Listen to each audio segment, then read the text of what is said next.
Hey guys, today we are reviewing the iRobot Roomba J7 Plus, which is the replacement for the i7 Plus, which feels like it's been around forever now.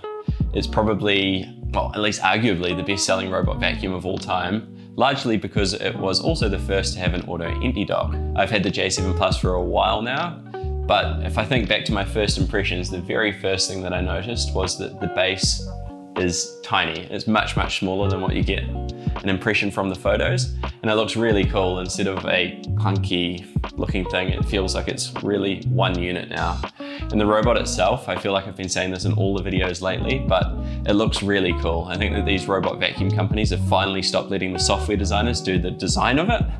And so they're starting to look cool, and it's got some cool textures on the top. It looks solid. It looks like a real appliance. So it's been a long time coming, but what's actually new? The very first thing that I notice is that it no longer has a camera looking up at the ceiling, so it's navigating on a front-facing camera. So rather than looking for things to navigate on the ceiling as reference points, it's actually looking at the room. And it also means that it's the first Roomba to have obstacle avoidance, which just means that things on the ground that it might otherwise get stuck on, it can see them and avoid them. iRobot are calling this new front-facing obstacle avoidance precise navigation, and they're so confident in it that if your robot runs over dog poo or something like that, they'll actually replace the whole robot. So while the J7's cleaning, it's going around the room and it's looking for items, and it's referencing back to an image library, looking for things that are poo-shaped or cables. And over time, they're going to continue to update this library, so it'll have a whole huge library of obstacles that it would like to avoid. You can also opt in to get photos sent of things that are on the floor that the robot thinks is a bit of a risk that it's going to get stuck on, so you can make your house totally Roomba proof. They've also removed this little beacon sensor here, which has been on pretty much every other Roomba. This detects those virtual barriers, but there's no real reason why you need them anymore with app barriers instead. And it was also used to detect where the base is. However, now with the front-facing camera, they instead look for the barcode. It also comes with updated Genius 3.0, and the updates mean that you can now use your smart home system to voice command the Roomba to go and clean under the dining room table, rather than just doing the whole dining room. It also has a quiet drive mode, and what this means is that if you want to clean at night, it'll switch off the vacuum when it transitions between two separate areas. It also gives you cleaning time estimates, so it gives you a rough idea of how long it's going to take to clean each area. It also has a bag holder for your spare dust bags, which is kind of handy.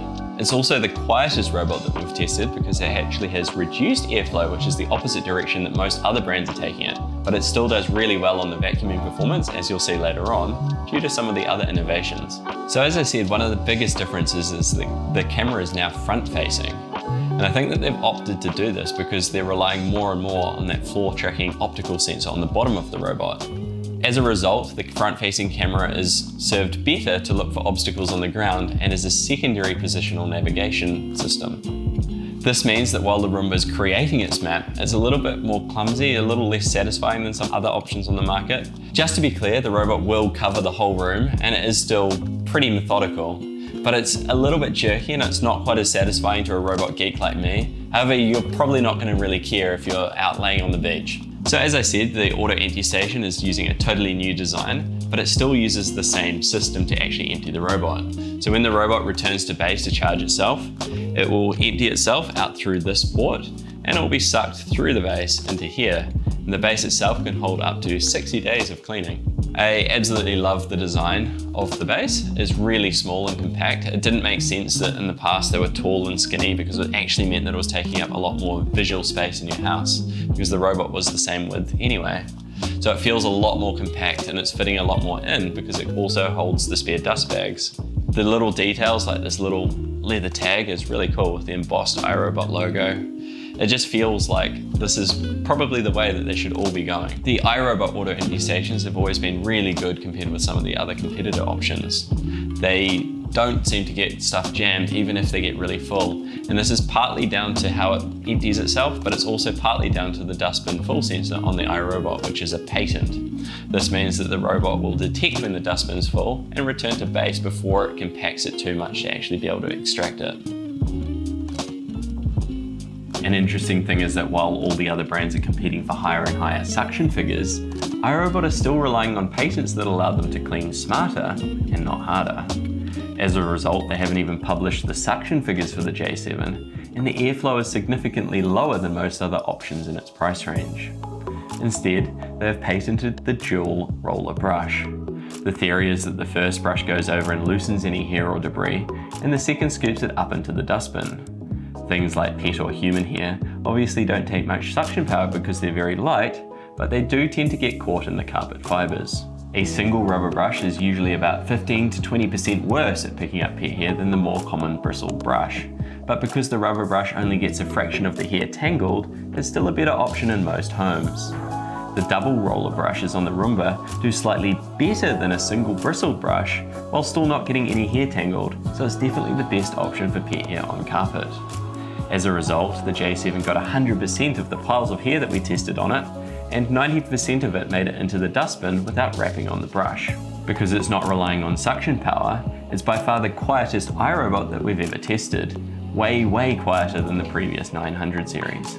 We found it was 62 decibels, which is quite enough to have going while you're home and watching TV.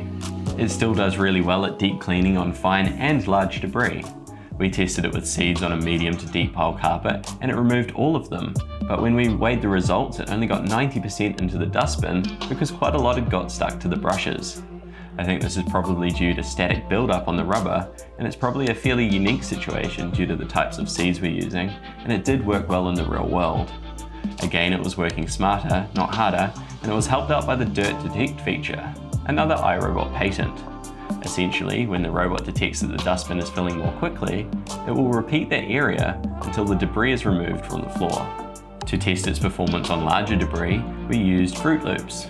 We found that we had to turn the object avoidance off in the app for this test because it was a bit too sensitive and it was actively avoiding some of them, thinking it was something that it could potentially get stuck on.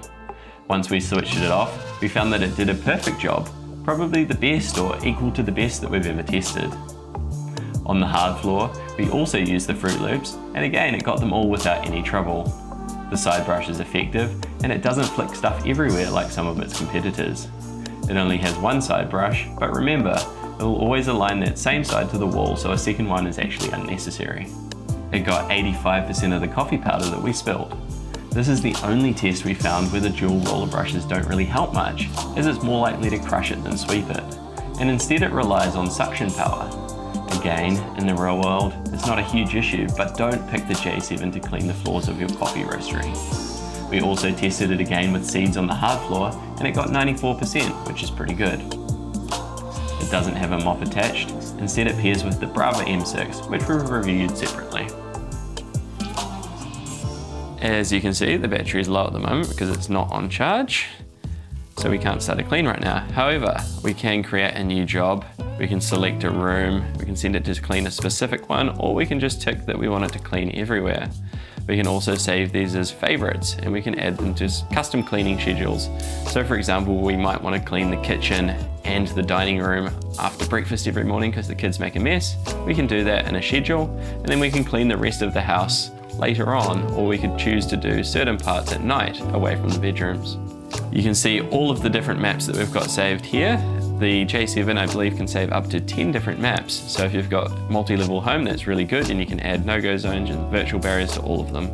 Once the map has been built, you can customize it. So the name that we'll give this is for the main floor, and we're saving it.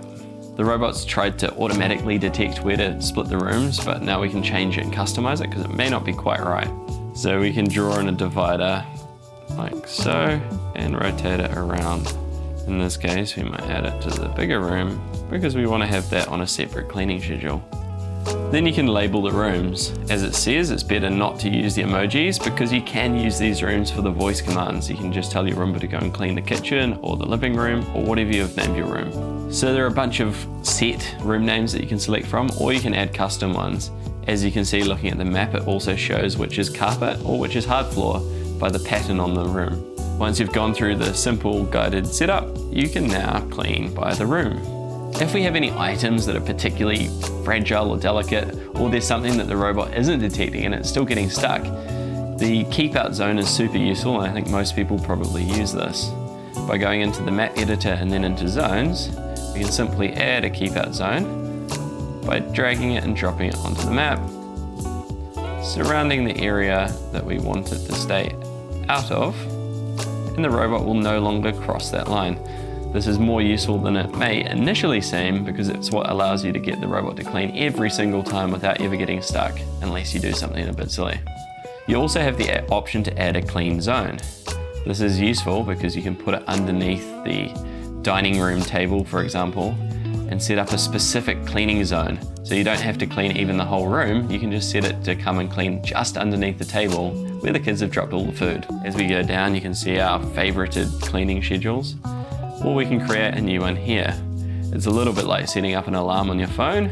You can pick a time, you pick the days that you want it to repeat, then you can select the room, or you can tell it to clean everywhere. You can also see your cleaning history. So in there, you'll just get a report after the Roomba has finished cleaning each time. You can see exactly where it's gone and know that that area is now clean. The robot will also send you recommendations of things that it spotted on the floor that it may potentially get stuck on in future that you should tidy up. Now finally, we have the robot settings. In here you have the information, which has your firmware information, etc., and the serial number. Under the cleaning preferences, you have the number of cleaning passes that it does. You can do it on extra clean, and then the robot will cover each spot twice. So if you want to do a spring clean or a particularly deep clean, that's a good useful one. However, it will use the battery a lot quicker and need to return to base. Under the bin full behavior, we also have the option to stop the robot when it is full. iRobot have also patented the fact that it can detect this, and it's the only one on the market that can do that. At the moment, we've set it to keep cleaning when it's full. Because it's a J7 Plus, it will return to base when it's full and empty itself, and then resume to where it was and finish cleaning. Here we have the option to turn off the object detection if we find that it's a little too sensitive or it's having particular issues somewhere. There is a child and pet lock. This means that the button will be disabled and you will have to start the robot through the app. You can also turn off the status and docking lights if you want. This is useful if you have it docked in the bedroom. So overall, it's a pretty huge step up from the i7. The obstacle avoidance means that it's that little bit more convenient and you don't have to do as much house prep before each clean. It does a pretty good job, particularly compared with other competitors, at avoiding things on the ground. The increased battery life up to 100 minutes means that it's better at cleaning bigger houses without having to return to base and recharge itself all the time. The iRobot patents are still just as valid as ever, with the dual rollers doing a particularly good job on the vacuuming performance. The dust detect sensor, meaning that it is better at emptying the dustbin, and it means that it won't continue to try and clean once it's full. And it can detect dirt on the ground, and it will pay more attention on those particularly dirty spots. The navigation software has improved, but again, they've always been covering the whole area, so it's not that big of a deal. It will do a good job. In a way, I think that the iRobot is kind of like an iPhone compared with an Android. It's easier to use, it does the fundamentals really well, and it's definitely the best option on the market on carpet. As a result, I would really recommend this robot in houses that are predominantly carpet and large, and it's particularly good for people that have kids that leave stuff on the ground or pets that may make a mess. Oh yeah, I was meant to tell you to like, comment, subscribe, all of that good stuff.